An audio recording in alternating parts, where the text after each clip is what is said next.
네. 지금, 1부 순서를, 예, 이걸로 마치고요. 2부 순서, 들어가도록 하겠습니다.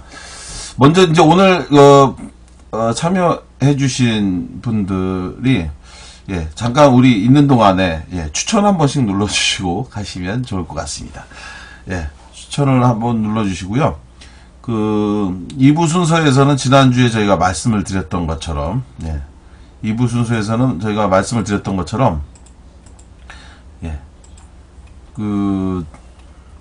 예, 추천, 예, 여기, 예, 추천, 이렇게 써주신 분, 예, 감사합니다.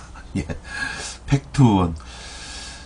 2부 순서, 예, 말씀드렸던 것처럼, 김광진 국회의원, 예, 김광진 국회의원의, 예, 안타깝게도 여러분들 아시는 것처럼, 19대 국회에서, 예, 활동을 하고, 물러날 수밖에 없는 그러한 안타까운 상황이 있습니다. 그래서, 많은 분들에게, 제가 이제 아시는 분들 아시겠지만, 김광진 국회의원하고 19대에서 제가 같이 일을 했었습니다. 그래서, 누구보다도 김광진 의원을, 잘 아는 사람 중에, 아마 의정활동을 가까이서 본 사람 중에서, 예, 몇 사람 아닐까 이렇게 생각을 하는데요.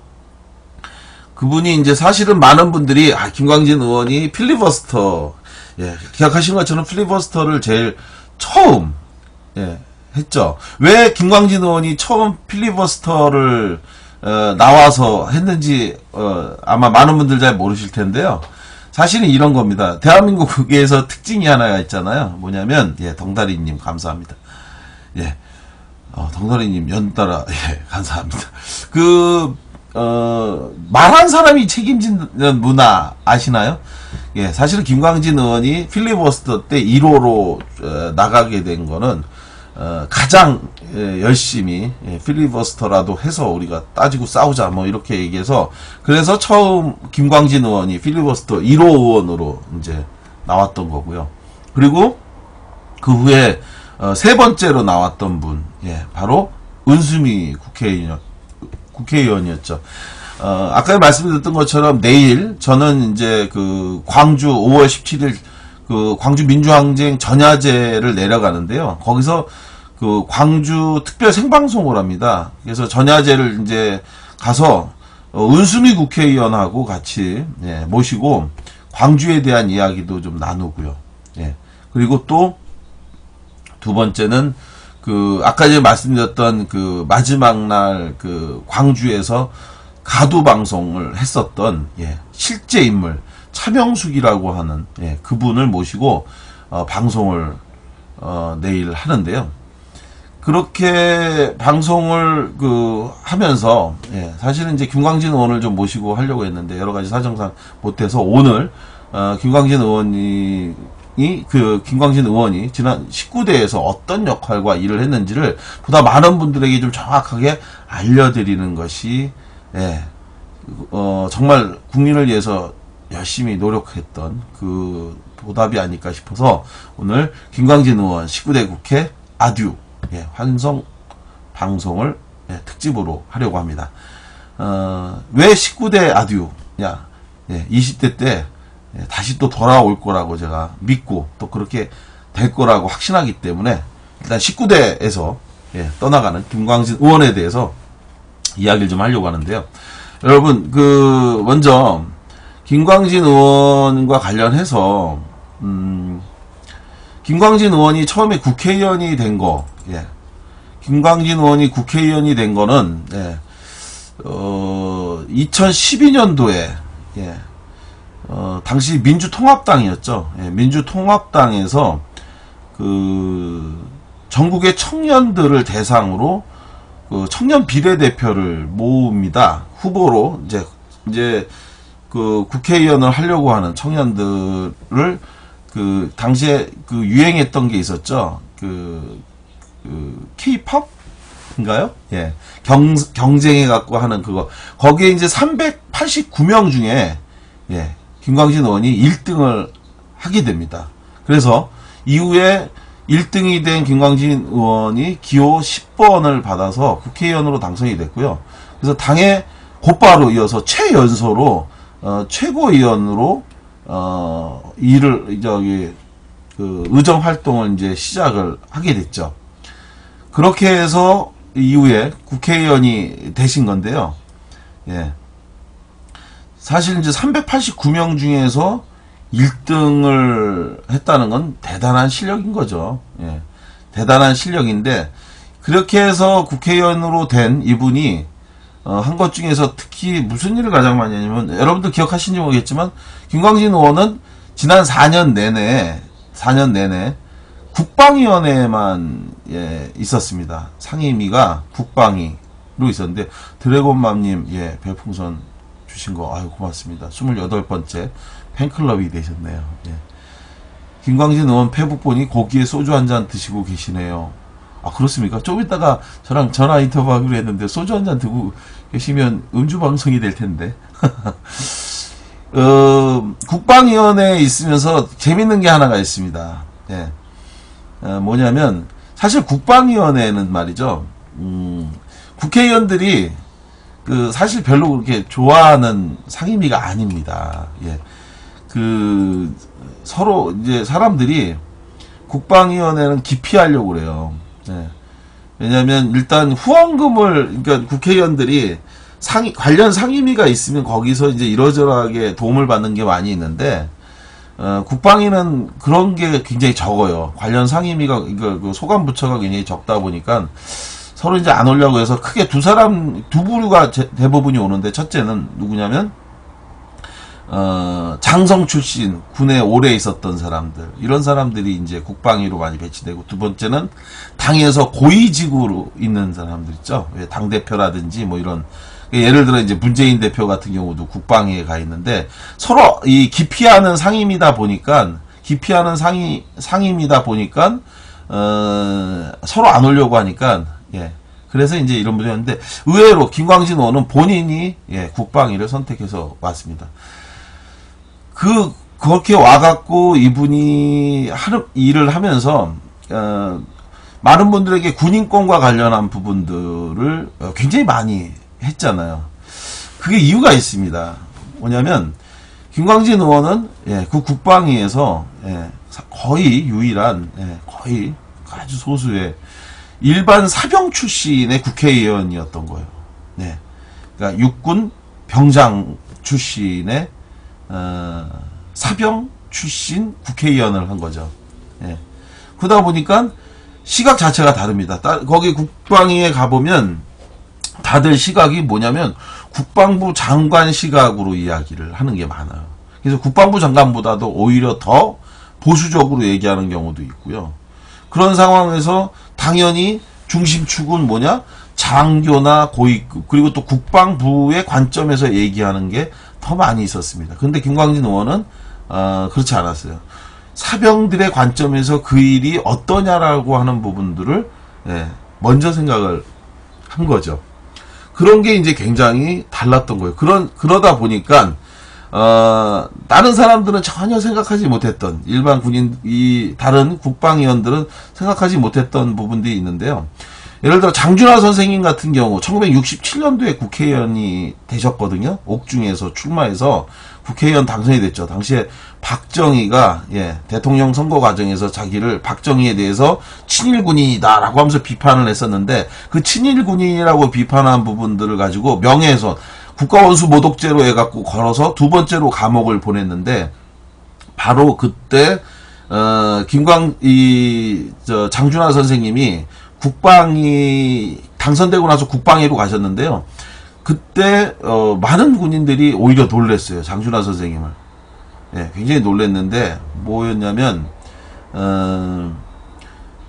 그때까지만 해도 그 국회의원이 논산훈련소에 가서 잠까지 잔 사람은 아무도 없었다는 거예요. 그런데 장준하 선생님이 당선되자마자 논산훈련소에 가서 사병들이 밥 먹는 거, 국구룩이고 뭐고 다 열어서 거기에 있는 간을 보고, 뭐 음식의 상태니, 목욕시설이라든지, 내무반의 생활 형편이라든지, 이런 부분들을, 그때까지 처음으로 가서 그거를 다 확인하고 본 사람은 장준하 선생님이 최초이자,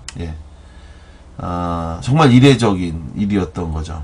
그리고 두 번째는 그때만 해도 국회의원들은 주로 국방 예산 같은 것들을 이제 깎고 이렇게 하고 야당원들은 주로 반대만 하고 했는데 장준하 선생님은 오히려 먼저 나서서 사병들의 그 먹거리 문제, 환경 개선 문제와 관련해서 예산을 더 늘려줘야 된다라고 주장했던 사람. 바로 그게 이제 장준하 선생님이었고, 그래서 이제 굉장히, 많은 군인들이 장준하 선생님에 대해서는 굉장히 더 많이 따르고 존경했었다라고 얘기를 합니다. 열혈팬 진보와 빙고님이, 대화방에 오셨습니다. 어유 반갑습니다. 어서오세요. 제가 아까 전에 우리 진보와 빙고님 말씀 좀 나눴었는데, 못 들으셨겠다. 잘 됐습니다. 그런 장준하 선생님께서, 어서오세요. 이제 왔습니다. 그런 장준하 선생님과 같은 이런 느낌을 준 분, 바로 감히, 제가 말씀드린다면, 우리 김광진 의원이, 그런 사병의 인권 문제를 아마 장준하 선생님 이후에 가장 많이 주장했지 않나 이런 얘기인데 지금 몇몇 분도 그런 얘기를 하시네요. 먼저 김광진 의원이 한 것 중에 정말 대단한 일이 많았는데 그 중에서 시간 관계상 몇 가지만 좀 얘기한다면 이겁니다. 군 세탁기 무료화였습니다. 이게 이제 어떻게 보면 좀 굉장히 가벼운 얘기다 이렇게 생각할 수 있는데요. 사실은 제 아들도 군대 육군 병장으로 제대를 했는데 제가 아들이 군대 가 있을 때 면회를 갈 때마다 늘 뭘 챙겨갔어야 됐냐면요. 반드시 챙겨갔어야 되는 게 1,000원짜리 지폐였어요. 1,000원짜리 지폐를 가면은 아들이 맨날 아빠 1,000원짜리 좀 주세요. 야, 1,000원짜리 뭐 그렇게 필요하냐라고 얘기했더니 하는 말이 세탁기에 건조기를 돈을 1,000원짜리를 넣어야지 건조기를 쓸 수가 있다.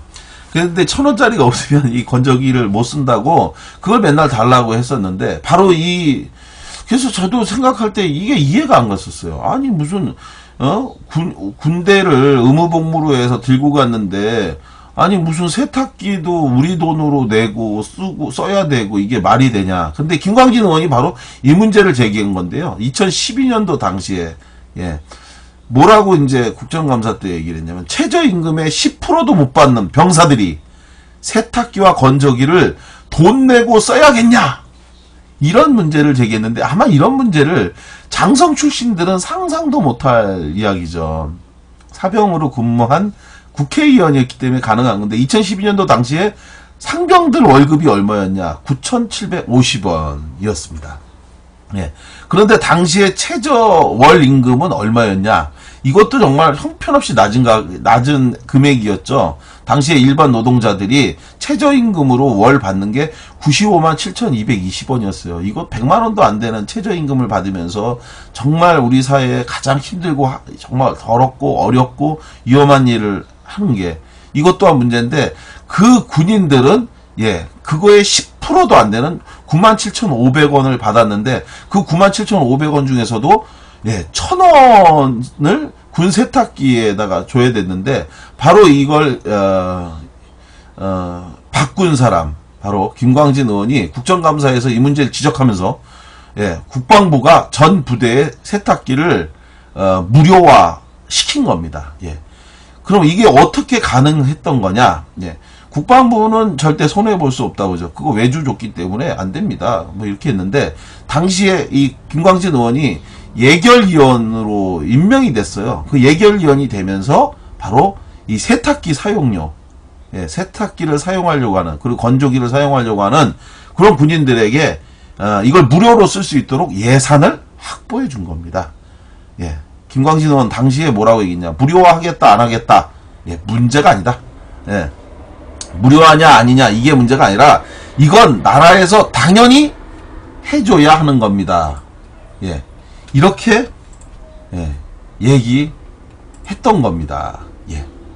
이게 이제 대단한 거 아닌가요? 진짜로 액수가 얼마짜리니 뭐니 이게 문제가 아니라 사실은 이런 문제 작은 문제를 정말 사병의 기준에서 예, 문제를 따지고 싸웠다는 것, 예, 그런 것들이 사실은 굉장히 예, 대단한 거죠. 예. 지금 예, PC에서 28분, 모바일 예, 26분인데 추천도 좀 해주시면 감사하고요. 세제 여기 보시면 예, 이분도 세제도 사들고 감. 예, 아드님이 군대에 가셨나요? 예. 예, 구절초님인가요? 이분이? 예. 세제도 사들고 감. 예.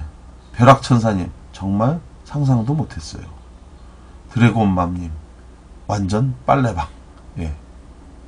해군 구명조끼의 예, 불욕제. 굉장히 군이 정말 심각하죠. 우리나라 군이. 예. 굉장히 심각한, 예, 호로감 메뚜기님, 예, 제가 복무했을 때도, 예, 1945년 US 수통을 썼었죠. 2013년도 기준으로, 이런 얘기를 하셨는데, 예, 맞습니다. 이렇게 세탁기 문제를 바꿨잖아요. 김광진 의원이. 김광진 의원 강연 때 쉽게 듣고, 예, 깜짝 놀랐어요. 예. 바로, 세탁기 문제를 했다면 방금 예, 말씀하신 것처럼 바로 수통, 예, 이 수통인데 이제 이 군대 갔다 온 분들은 아시고 여성분들은 잘 모르실 텐데 군대에서 수통을 하나씩 예, 나눠줍니다. 그런데 이 수통이 정말로 말이 안 되는 거예요. 장군들 수통 쓸까요? 안 쓰죠. 예, 밑에 부관들이 얼음물 예, 크리스탈 컵에다가 딱 담아갖고 갖다 드리면 그거나 먹지. 예, 안 쓰죠. 당연히. 그러다 보니까 무관심한 이 수통 문제, 예, 이거를 바꿨는데, 울산 절곡기사님, 6.25 때 만들어 썼던 그 수통 얘기하시잖아요. 예, 맞습니다. 자, 김광진 의원이 한 것 중에, 네, 작지만 중요한 변화, 예, 바로 군 수통을 전부 다 교체한 겁니다. 말씀하신 것처럼 1950년 예, 한국 전쟁 때 썼던 수통, 그 수통을 지금까지도 쓰고 있는데 이유는 하나예요. 예, 왜 그럴까요? 수통은 예, 내구 연한이 없는 거예요. 그러니까 그야말로 부서지고 깨지고 찌그러지지 않는 이상 절대 버리지 않고 그냥 썼는데 이 수통의 문제, 이 수통이요 너무 오래돼 갖고 엉망이었던 거예요. 예. 실제로 이 30년이 넘는 수통을 이 군인들이 물통으로 쓰면서 이게 이제 위생 문제도 매우 심각했는데 이 수통에 별도의 세척 기준과 세척 도구가 없어요.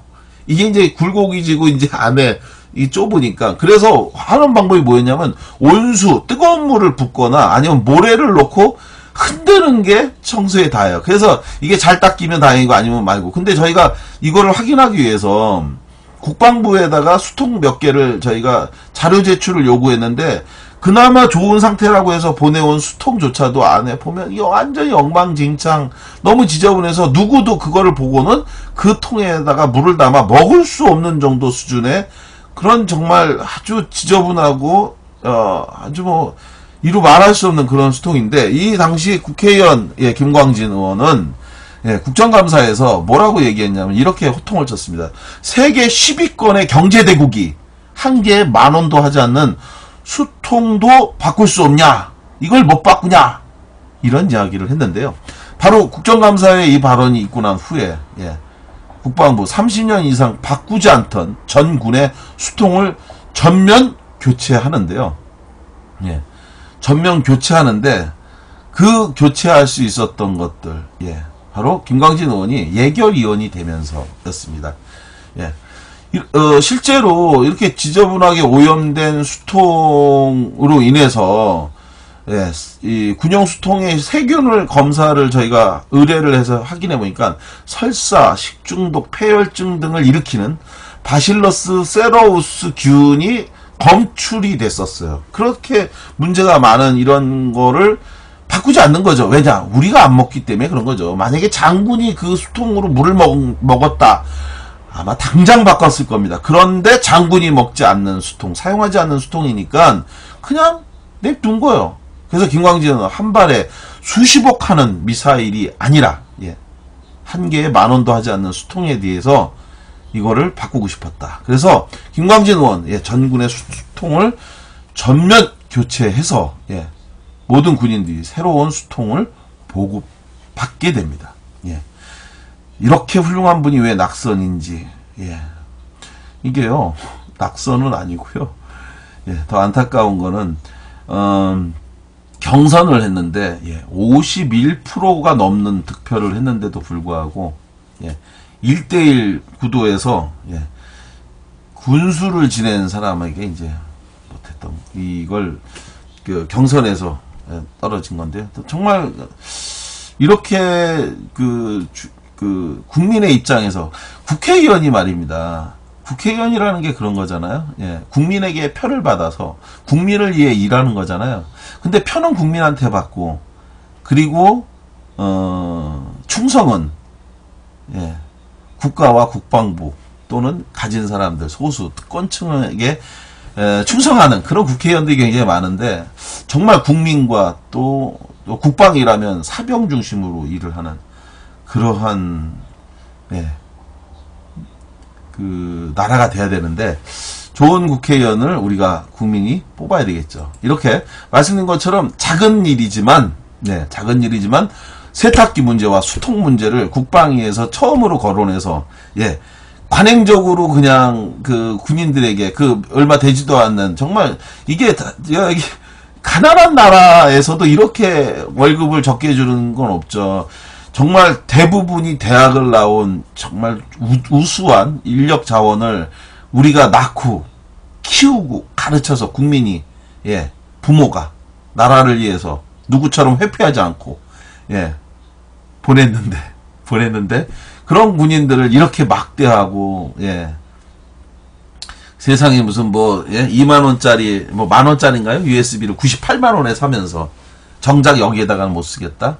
수십억 원은 자기네들 골프장에 골프 치기 위해서 하면서 그렇게 하는 것, 이런 부분들과 관련해서, 예, 많이 바꿨는데, 자, 이렇게 소소한 부분에서, 작은 부분에서도 열심히 일했던 우리 김광진 의원, 예, 예, 사실은 많은 분들이 꼭 아셔야 될 얘기가 있어요. 또 진짜로 사실은 오늘 이 얘기하고 싶어서 제가 이 방송을, 예, 생각한 건데, 여러분, 많은 분들이 비판하는 얘기 중에 이 얘기가 있잖아요. 예, 국회의원 연금, 예, 지금도 많은 분들이 욕을 해요. 아니, 국회의원 특권 말이야, 많지 않냐. 그러니까 국회의원 하루만 해도 죽을 때까지 120만원씩 연금 받으면서 이렇게 하면서 비판 많이 하잖아요. 그죠? 그런 얘기 여러분들도 들으셨죠? 국회의원들 연금 받는 특권이 있는데 그것도 폐지 안 하면서 무슨 뭐냐 얘기하잖아요. 근데 여러분, 오늘 그 이야기의 진실을 알려드리도록 하겠습니다. 예.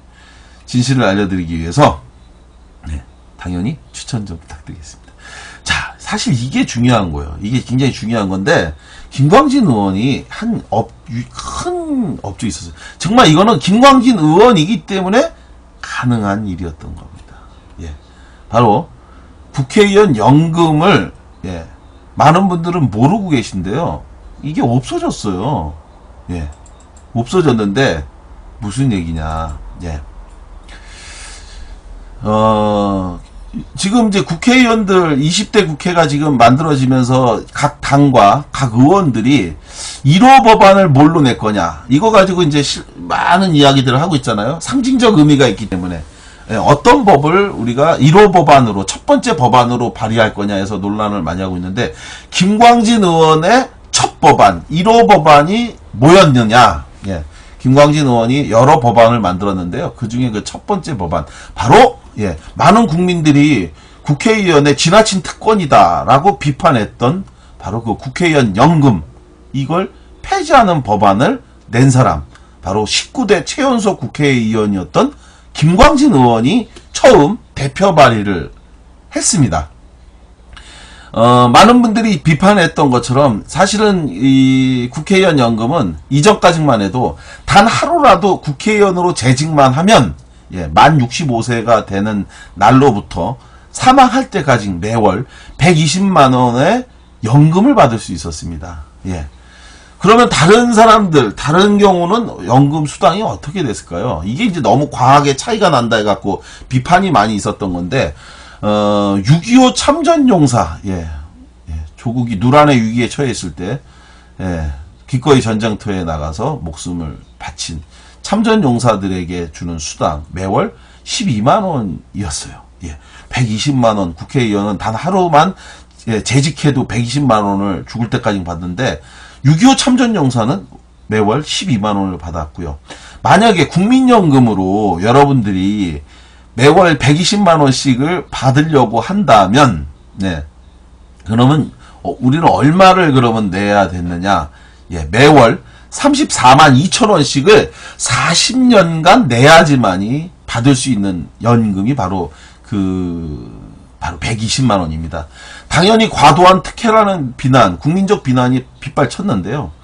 국민 10명 중 8명이 바로 이 국회의원 특권을 지적했는데, 그 중에서도 가장 대표적으로 많은 분들을 공분케 했던 것이 바로 국회의원에 대한 연금이었는데요.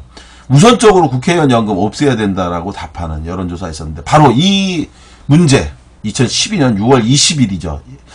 2012년 6월 20일, 김광진 의원은, 국회의원으로, 당선된 후, 그리고 나서 이제 임기 시작한 지 20일 만에, 국회의원 연금 폐지와 관련한 법안을 발의하고, 동시에 이날 성명을 발표하는데요. 뭐라고 하셨냐? 김광진 의원, 19대 국회, 평생연금부터 포기하겠습니다. 라고 이야기를 합니다. 그런데, 이 법안을 내는 과정에서요, 에피소드, 본인 말씀하시기 어려울 것 같아서 제가 말씀을 드리면, 굉장히 많은 비난을 국회의원 동료들로부터 받았어요. 나이가 아직 어려갖고, 어려운 사람, 이 늙은, 선배 의원들의 이거를 너무 고려하지 않고, 젊은 사람이 자기 패기대로만 한다 해서 굉장히 많이 비판을 받은 거예요. 아직 젊어서 자기는 어렵지 않으니까 저러지 뭐 이런 얘기하면서. 근데 김광진 의원 그런 비난을 받으면서도 꿋꿋하게 이 문제를 밀어붙였는데요. 자, 이 김광진 의원이 이 법을 통과시키기 위해서 어떤 노력을 기울였느냐. 모든 선배 그리고 동료 의원들에게 일일이 직접 편지를 보냅니다.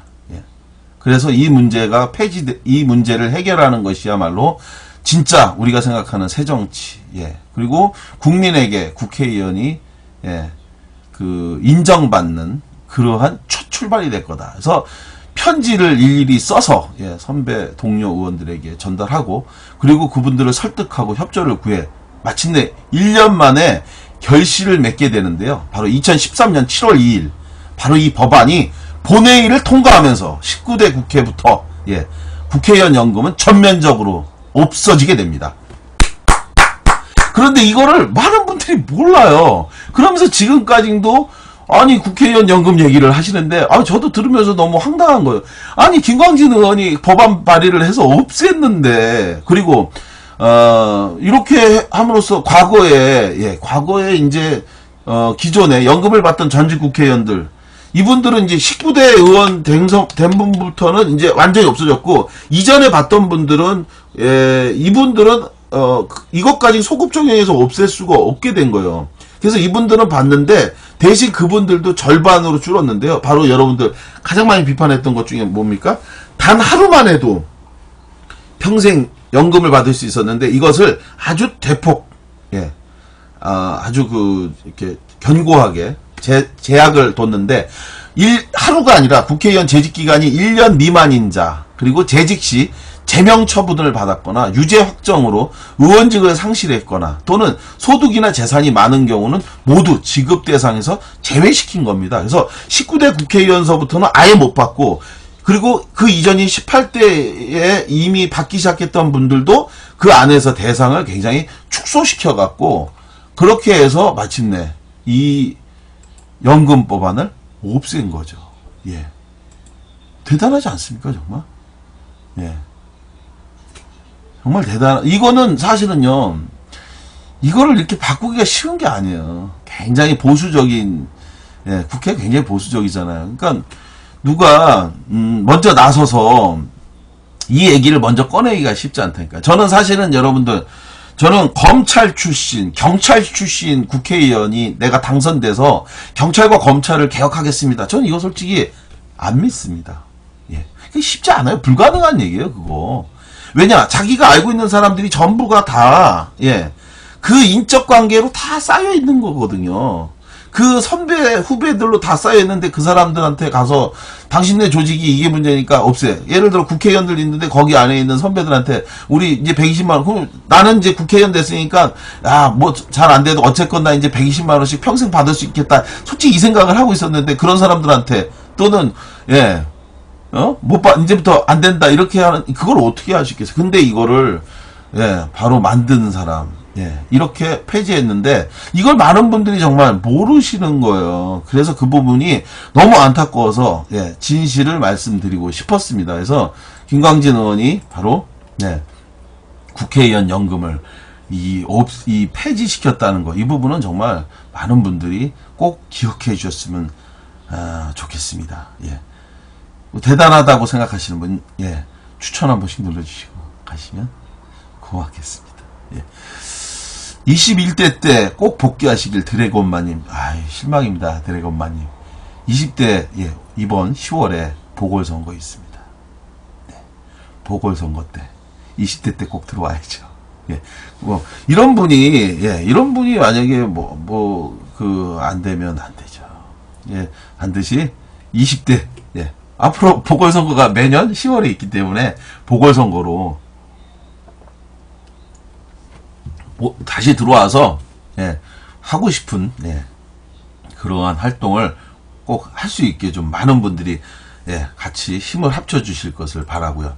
자, 그러고 예, 마지막으로 말씀드리고 싶은 거, 많은 분들이 기억하시는 거죠. 예. 김광진 의원하고 저하고 어떻게 일을 같이 하게 됐느냐 궁금해하는 분들이 굉장히 많이 있어요. 예. 그래서 아마 아시는 분은 또 아실 텐데 저도 한번 얘기를 했습니다. 사실 제가 김광진 의원실에 2013년 2월서부터 예, 그리고 2015년 2월까지, 작년 2월까지 약 2년 1개월간 김광진 의원과 함께 일을 했습니다. 예. 사실 그때 김광진 의원이 제가 망치부인 방송에도 나가서 한번 이런 이야기를 했었는데 정말 뜻밖이었어요. 예, 김광진 의원에게, 예, 어느 날, 서로 잘 아는 사이가 아니었는데요. 예, 어느 날 연락이 와갖고, 예, 저한테, 군사망사고, 예, 피해자들에 대한 명예회복과 관련한 일을 하고 싶다. 예, 그래서, 그 길을 좀 도와주셨으면 고맙겠다.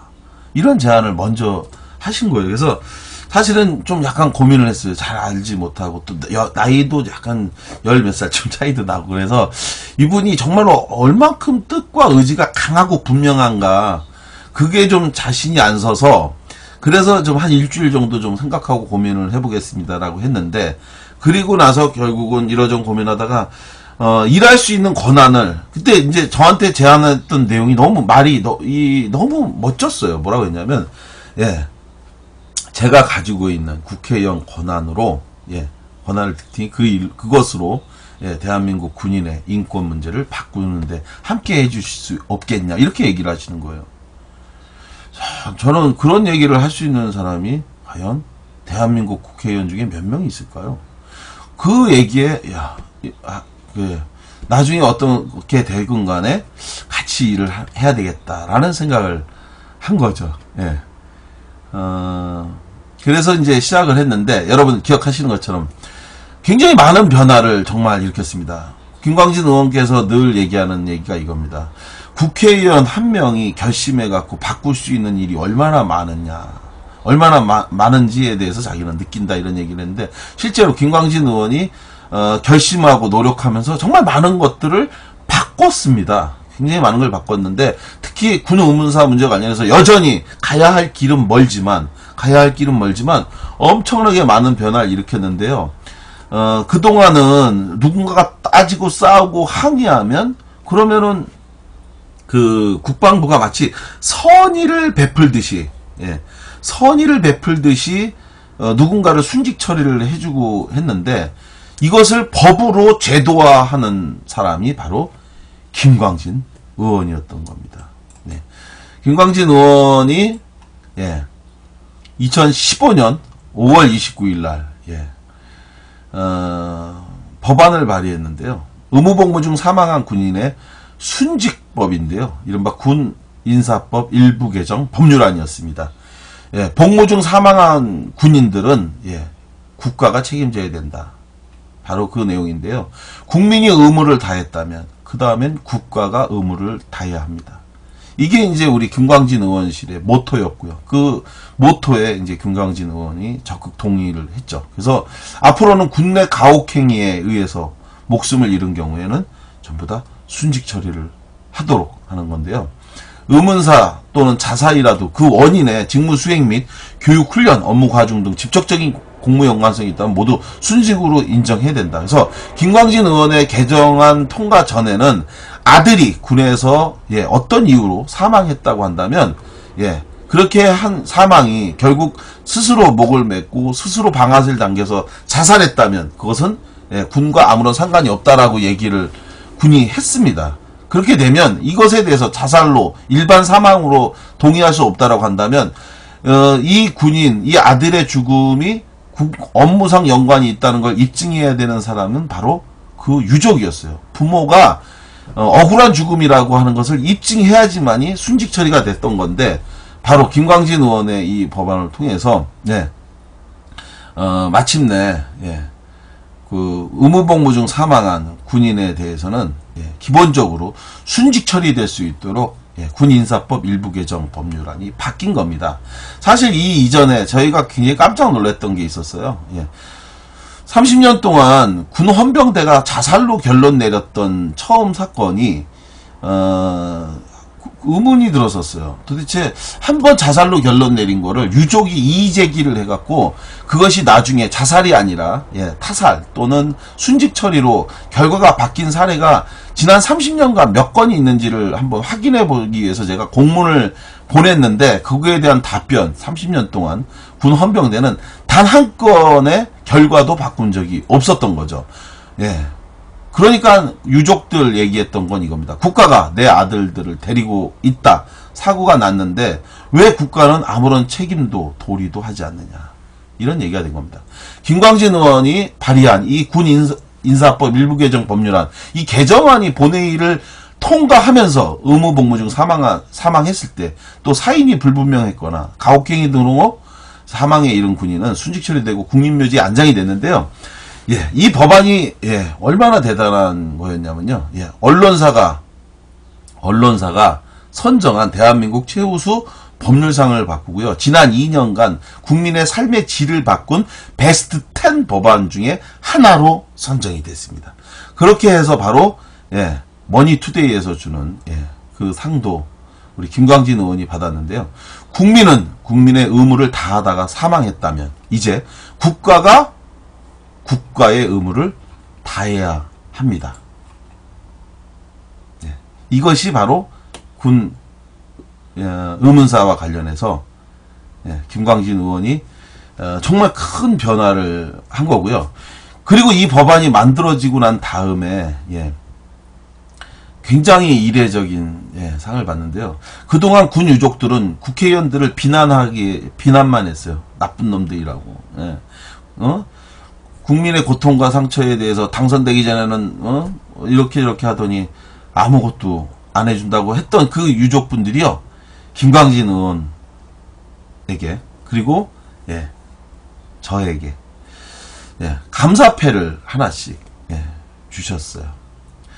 그건 아마 유족분들한테 그런 상을 받은 건 그런 감사패를 받은 건 아마 이게 처음인 것 같아요. 그래서 김광진 의원도 그 부분과 관련해서 굉장히 크게 감동을 했었는데 바로 그런 분들 바로 이러한 큰 역할을 한 사람 바로 김광진 의원이었던 겁니다. 그래서 그런 김광진 의원이 안타깝게도 이번 선거에서 당선이 20대 국회에 진입을 못했는데요. 이런 큰 역할을 해주신 우리 김광진 의원을 지금 전화로 연결해서 좀 어떤 소회, 19대에서의 소회와 그리고 앞으로 계획 등을 한번 듣고 인정 이렇게 좀 하도록 하겠습니다. 예, 고상만 수사관님 덕분에 트윗을 했으니 인정합니다. 이건 뭡니까? 김광진 의원님을 보고 정말 더 젊은 정치인들이 국회로 진출했으면 좋겠어요. 예, 단열 0416님 방송하시는지 몰랐네요. 뭐 이런 얘기 하시고요. 자, 김광진 의원을 지금 전화로 연결해 보도록 하겠습니다. 네. 예.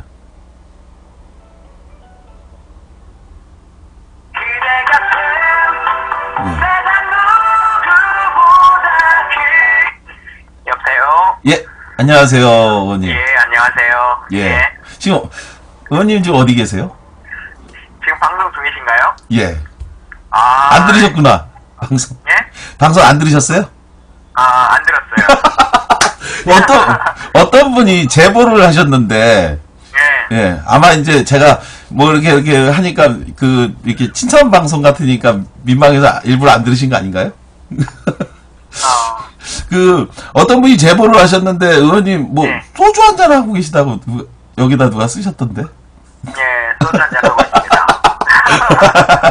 아, 이게 의원님은 하여간 사람들이 관심이 많아갖고. 근데, 네. 사실은 이제 지금 이야기하면서, 지금 제가 인터뷰 가능하신 거죠? 괜찮습니다. 예.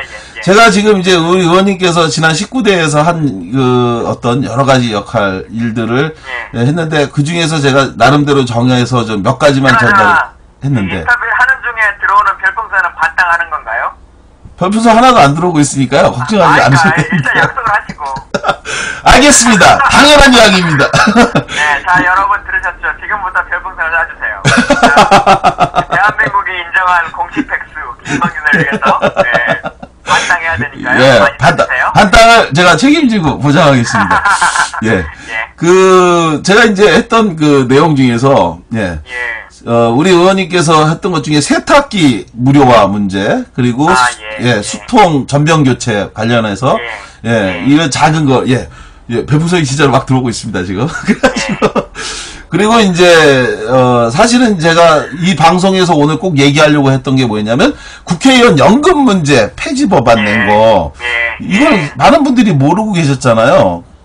그래가지고 이거를 우리 의원님께서 1호 법안, 국회의원 되고 나서 첫 법안이었는데, 당시에 이거 내시면서 고심이 좀 많으셨죠? 마음고생들도 있었고. 사실은 뭐 저는 고심이 없었어요. 왜냐면, 지금도 제가 떨어지고 나니까 많은 분들이 연금 받지 않냐 이런 말씀 하시는데 연금이 원래 기존의 법률에 의해서도 60세가 넘어야 받으시거든요. 아, 그렇죠. 그래서 제가 떨어진다고 바로 받는 게 아니어서 제가 그걸 받을 만 30년 남았습니다. 그래서 저하고는 상관이 없는 법안이긴 하고 지금도 이렇게 없애려고 하는 판인데 30년 전에 누가 남겨놓겠냐. 그래서 제가 그냥 없애버렸죠. 그거 하면서 사실은 이제 다른 선배 의원들한테도 이러저러한 좀 듣기 싫은 얘기도 좀 들으셨잖아요. 근데 이제 그게 조금 상황이 다른 게 뭐냐면, 왜 우리가 받아야 되는데 못 받게 하느냐 이런 불만은 거의 없으셨고요. 다만 아시는 것처럼 이제 예전에 민주화 시절에 이제 정치를 하셨던 분 중에서 사실은 이제 돈을 많이 버셨던 분들도 있고 이권에 개입하신 분도 있지만 그런 것에 관련 없이 사셨던 분들 중에서는 힘들게 사시는 분도 많거든요. 그렇죠. 그래서 그분들에 대한 최소한의 예우가 필요한 것이 아니냐. 그런 현실을 조금 더 명확하게 알아볼 필요가 있는 것이 아니냐 이런 의견들을 많이 드셨죠. 의원님 혹시 지금 19대 국회 일을 하면서 지금까지 오시면서 여러 법안을 진짜 많이 하셨고 또 법안을 아이디어 회의를 통해서 이제 보좌진들에게 다양한 그런 굉장히 좋은 법안들을 내기 위해서 노력하시고 이제 우리 현황판까지 만들어서 붙여갖고 이제 진척 상황도 확인하고 했는데 그 중에서 가장 애착이 가는 법안이라고 할까요? 그런 게 혹시 생각나시는 게 있다면 뭐 다 그렇긴 하지만 근데 뭐 사실 다 하나하나 아쉬운 법안인 것 같아요. 이것도 생각나고 저것도 생각나고 뭐 그러긴 한데 제가 아시는 것처럼 뭐 이제 국방에 4년을 있었으니까 군 관련한 이야기나 이런 것들은 이제 많이들 아시기도 하고 법안에 대한 설명도 하고 했습니다만 제가 원래 이제 정치인으로서의 가장 모토 중에 하나는 제가 민족문제연구소 사무국장 출신이다. 이제 이게 가장 큰 사람이기 때문에 네. 이제 우리 724라고 흔히들 말하는 백범 김구 선생님을 비롯해서 네. 여러 이제 분들이 묻혀 계시는 효창원을 국립묘지로 만드는 것, 맞아요. 그것에 대한 고민 하나하고, 두 번째는 국가유공자라고 그 훈장을 받았는데 네. 알고 봤더니 친일파더라 라고 해가지고 서원이 취소됐던 분들이 있어요. 훈장이 취소됐던 분들. 그래서 그분들을 국립묘지에서 파내야 된다라고 하는 것을 제가 법으로 냈던 적이 있는데 냈죠 우리. 그게 해결이 되지 않아서 그러니까요. 사실은 의원을 그만두고 나서는 다른 국방부 어떤 문제보다 그 두 개가 제일 아쉬운 것 같아요. 그걸 좀 마무리 지었으면 좋았을 텐데라고 하는 생각들요. 진짜 의원님 말씀하신 것처럼 진짜 많은 분들 저희가 진짜 이런 그 사병 인권 문제만 한 게 아니고 진짜 민족 정기와 관련해서 그 관련 법안도 많이 냈었거든요. 그래서 효창원이 국립묘지가 아니라 용산구에서 관리하는 그런 걸로 돼 있는데 그거를 이제 저희가 국립묘지로 하려고 했죠. 구청이 잘하시는 것처럼 백범 김구 선생을 비롯해서 안중근 의사의 가묘라든가 윤봉길 의사의 묘라든가 이런 것이 다 묻혀 있는데 거기가 국립묘지도 아니고 뭐 서울시가 관리하는 것도 아니고 용산구청의 공원으로서의 관리 책임이 있다고 하는 게 과연 대한민국이 정상적인 국가로서의 역할을 하고 있는 것인가, 그리고 헌법의 전문이 말하고 있는 것처럼 대한민국 임시정부를 계승하는 국가로서의 역할을 하고 있는 것인가에 대해서 진지하게 고민해볼 필요가 있는 것이죠.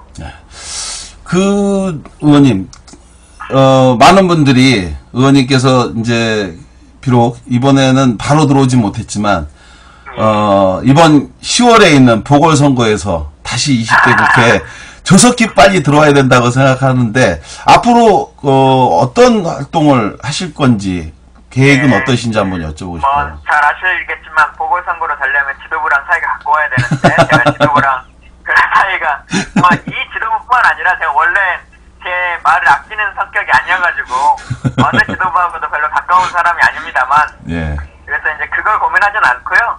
다만 제가 이제 더불어 함께 연구소라고 하는 사람법인을 이번에 만들어서 좀 청년 정치에 대한 고민들, 그리고 앞으로 다음 세대의 정치인들이 어떻게 나아갔으면 좋겠는지에 대한 고민들을 이제 만들고 있어서 그 일들 열심히 하려고 하니까 또 후원이 가능하신 분들은 많이 후원도 좀 해주시고 도움도 주시면 좋겠습니다. 저도 후원으로 꼭 참여를 하도록 하겠습니다.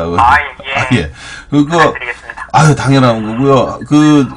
하여간 의원님이 다시 국회에 들어오는 거는 대한민국의 군인들 인권 문제뿐만 아니라 말씀하신 것처럼 저는 진짜로 의원님이 민족문제연구소의 전남동부지구 사무국장으로서의 그 소임을 다하기 위해서 늘 정말 고심하고 노력하신 걸 제가 누구보다도 옆에서 잘 지켜봤기 때문에 그 진정성을 저는 잘 알고 있습니다. 그런 걸 잘 아시면 이번에 비례대표로 좀 들어오시지 왜 그걸 거절하셔가지고. 하여간 의원님께서 했는데 이제 앞으로 방송하고 강연을 좀 많이 하시려고 하잖아요. 계획을 좀 말씀해 주실 수 있을까요? 방송은 이제 고정 방송은 좀 안 하려고 그래요. 이제 좀 자유롭게 많은 분들을 만나고 싶은 생각이 있어서, 근데 고정 방송을 해버리면 어디를 자유롭게 다니지도 못하고 뭐 강연도 못 가고 뭐 그래서 일단 방송은 그냥 그때그때 필요하면 뭐 불러주면 가겠다 이런 생각이고, 아시는 것처럼 제가 의원 생활 4년 하면서도 TV조선이나 채널A나 뭐 조중동은 인터뷰 한 번 안 하고도 4년 잘 버텼거든요. 그래서 이제 거기는 안 나가겠다 선언을 했고, 다른 공간들에 대해서는 필요하면 그때그때 좀 시민들 만나고 하는 생각들이 있고, 방송 보시는 분들 중에서 김광진이 한번 우리 동네 왔으면 좋겠다 싶은 생각이 있으시면 언제든 전화 주셔서 또 만날 수 있는 기회, 또 제가 생각하는 정치에 대한 모습 이런 거 같이 얘기 나눌 수 있었으면 좋겠습니다. 의원님 지금 그 시청자 중에서 누가 의원님 그 후원 계좌 좀 알려달라고 쓰는 분이 또 계신데 혹시 후원 계좌 번호 지금 기억하시나요? 지금은 제가 후원 계좌가 없고요. 국회의원 제가 선거 떨어지고 나서 경선 떨어지고 바로 후원 계좌를 폐쇄했기 때문에 제 제 후원 계좌는 없고요. 예. 다만 더불어함께 연구소를 만들면서 후원 약정을 지금 받고 있습니다. 예예예. 그래서 제 홈페이지나 블로그나 아니면 트위터에 보시면 후원 약정을 해주실 수 있는 게 있기 때문에 거기에 후원 약정을 좀 해주시면 감사드리겠습니다. 지금 우리 김지미 씨라고 하는 시청자께서 우리 의원님 그 홈페이지를 주소에 올려주고 후원 약정 받습니다 이렇게 해주셨네요. 김지미 씨 감사합니다. 김지미 씨가 제 홍보위원장이십니다. 아 그러세요? 아니 내부자였구나. 아 그러셨구나. 하여간 사실은 그때 그날 경선 결과 나오고 나서 정말 많은 사람들이 허탈해하고 굉장히 심통했고 했었는데 그래도 의원님께서 또 빠른 시간 내에 또 그걸 극복하고 덕헌 유세단으로 해갖고 또 새로운 바람을 일으키고 했는데요. 그 필리버스터 특히 이제 1호로 이제 시작하시면서 또 많은 국민들한테 굉장히 큰 감동도 주시고 했었습니다. 마지막으로 시청자분들에게 그 인사 말씀 주신다면. 시청자분들께도 항상 감사드리고 또 어쨌든 이 방송을 통해서 그냥 제 솔직한 심정 중에 하나를 말씀드리면 이 방송 중에 이제 저를 생각해서 보시는 분도 있겠지만 많은 분들이 고상만 조사관, 보좌관, 저로서 보좌관이란 이름, 또 많은 분들은 고상만 조사관이란 이름을 알고 계실 텐데 함께 해주셔서 정말 고마웠던 것 같아요. 지난 시절 중에 한 2년, 제가 4년 임기하는 동안 2년을 아마 같이 계시지 않았으면 제가 이만큼 많은 사람에게 군 인권 문제에 대해서 인정받을 수 있었을까라고 하는 생각도 많이 들고, 처음에 제가 제안 드리고, 또 어쨌든 제가 나이 어린 의원으로서 역할들이 있고 했었는데, 그런 것들 잘 이해해 주시고 또 잘 해결해 주셔서 제가 이렇게 좀 잘 된 것 같습니다. 하여튼 많이 감사드리고, 아유, 제가 감사드리고, 사실은 이제, 이렇게 또 칭찬해 주시니까, 저도 한마디 말씀을 드리면, 정말 저는, 제가 진짜 존경하게 됐습니다. 같이 일하면서 굉장히 존경하고, 그리고 또, 제가 언젠가 한번 이런 말씀도 한번 제가, 여쭤본 적이 있었는데, 말씀을 너무 잘하시는 거예요. 저는 제가 이제 누구한테 말을 좀 잘한다는 얘기를 많이 들었기 때문에 별로 인지를 안 하는데, 언젠가, 기억나시죠, 의원님? 제가 언젠가 본회의 끝나고 나오셨을 때, 의원님 혹시 어디서 말하는 걸 혹시 배우신 적이 있으시냐고. 그랬더니, 모르셨어요? 그래가지고, 진짜로 뭐가 있었나 보다 해서, 어디서 그럼 진짜로 하셨냐 했더니, 저 국정원에서 배웠죠. 국정원에서, 과외 받았어요. 그래가지고 제가 한참 웃었었는데, 정말 저는 의원님에 대한 기대가 크고, 그래서 의원님이 가는 길에 저도 늘 함께 할 걸 약속을 하고요. 참고적으로 오늘 말씀하셨던 분 중에서, 그 의원님께서, 별풍선을 쏴라 했더니 진짜로 많이 쏘셨어요. 그 중에 어떤 분은, 여러분, 전화 끊어지기 전에 빨리 별풍선 하나라도 더 쏘세요, 빨리 쏘세요. 이분은요, 단열 0416이라는 분은 별풍선을 1004개를 쏘셨어요. 아유, 저희 찬사가 되셨네요. 이 집. 그리고 광고. 제가 27일날, 이번 다음 주 금요일날, 제 마지막 정모이기도 하고, 그리고 이제 제 팬클럽 창립식이기도 하고 그랬습니다. 그래서 시간이 되시는 분들은 27일날 금요일날 7시에 국회의원회관에서 제 마지막 공식 행사가 있으니까요. 27일날요? 몇 시요? 27일 몇 시죠? 7시입니다. 저녁 7시에서? 저녁 7시에 국회의원회관 대회의실. 국회의원회관 대회의실이요? 오셔서 마지막 가는 길을 잘 이렇게 멋지게 해주시면 저도 그 힘 받아서 열심히 정치하고 정치 낭인이 아니라 정치인으로서 잘 살겠습니다. 가시는 길이 환송이 아니라 20대 이번 10월에 반드시 우리가 다 같이 힘을 모아서 가서 우리가 자원봉사도 하고 열심히 하도록 하겠습니다. 오늘 방송 출연해 주셔서 감사드리고요. 자주 연락드리도록 하겠습니다, 의원님. 감사합니다. 고맙습니다.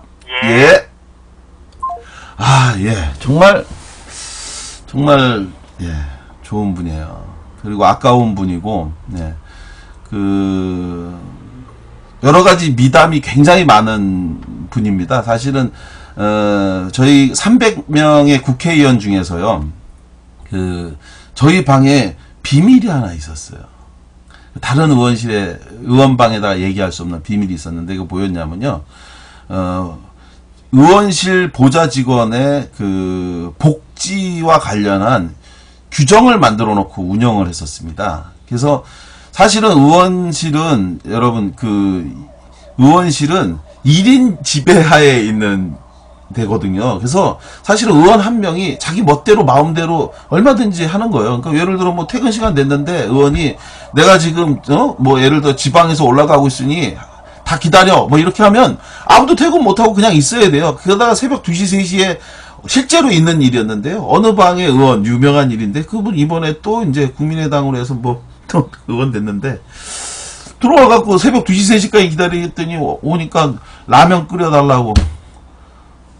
그런 황당한 일도 많이, 그냥 어마어마한, 황당무계한 일들이 많이 있는데, 예, 그것을 직원들의 복지 규정을, 예, 만들어서 운영하면서 직원들을 규정에 의해서, 예, 한 달에 한 번씩 월차 휴가를 준 것도 사실은 우리 의원실이 유일했었습니다. 그리고 그 외 나머지도 모든 걸 규정에 의해서 운영을 했어요. 그래서 다른 데서처럼 한 게 아니라 정말 젊은 의원님답게, 젊은 국회의원답게 모든 걸 규정과 절차에 따라서 예, 했지 본인이 막 독단적으로 어느 날 뭐 내 마음이 이러니까 이렇게 하지 않았던 그런 의원인데요. 자, 오늘 방송 예, 어땠나요? 예. 어느덧 또 2시간이 또 지나갔습니다. 예, 9시에 시작한 방송인데요. 10시 58분이 됐네요. 예. 근데 추천은 좀 많이 눌러주셨는지 모르겠습니다. 예. 좀 더 좋은 방송으로, 예. 예, 제 방 보게 해주세요. 예, 이게 제 방 저절로 들어가고요. 요 끝나고 나면, 예, 더 자연스러워요.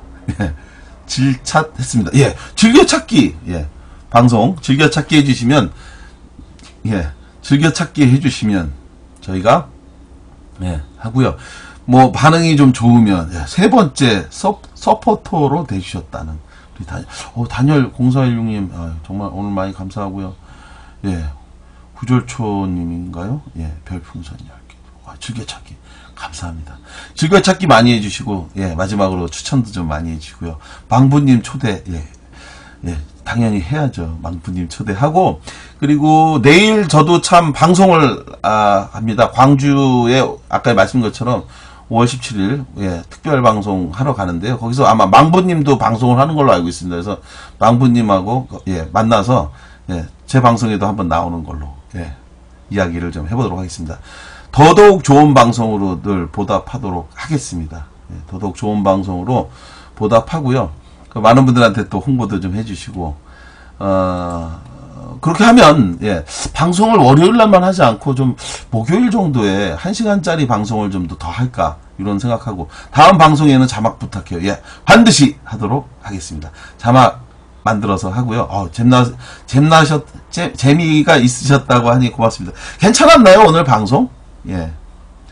방송 괜찮았나요? 예, 좀 나름대로 노력은 하고 있는데, 여전히, 많은 부분에서 여러분들을, 예, 더 즐겁게 해드리지 못해서, 근데, 그래도 이렇게 또 김지미 씨, 예. 전 정말 김지미 씨라고 하는 아이디를 부를 때마다 약간 좀 그러네요. 김지미 씨. 김지미 씨님, 이렇게 할 수도 없고, 반말하는 것 같아서, 김지미 씨? 이렇게 하니까. 예, 5.18에 대해서 더 알게 되었네요. 감사합니다. 예, 백포 완병력. 어유 감사합니다. 예, 잘 들었습니다. 네, 뭐, 내 부인입니다. 일선 놓고 보고 있었어요. 아유, 감사합니다. 예. 옴니스타님, 안녕히 주무세요. 예, 진보와 빙고님, 처음부터 못 봤네요. 그 뜻인가 보군요. 예, 해를 거듭할수록 노련미가 넘치신 몸이 흉하다님. 예, 몸이 흉하다님. 죄송합니다. 하여간 늘 감사합니다. 부족한 방송인데도, 예, 들어주셔서 늘 감사하고요. 다음 주 월요일 날은, 다음 주 월요일 날은, 월요일이 아니라 일요일 날 방송을 하려고 합니다. 예. 제가 월요일 날, 어디 지방 출장을 가는 일이 있어서 방송을 할 수가 없어요. 그래서 일요일 날 밤 9시부터 11시까지 할 계획이고요. 그리고 그때는, 노무현 대통령 특집을 하려고 합니다. 예, 노무현 대통령 5월 23일, 2009년 5월 23일 날, 예, 우리 곁을 떠났는데요. 그 노무현 대통령과 생전에 제가 만나서, 나눴던 어떤 인연이 좀 있었습니다. 그래서 그런 이야기하고,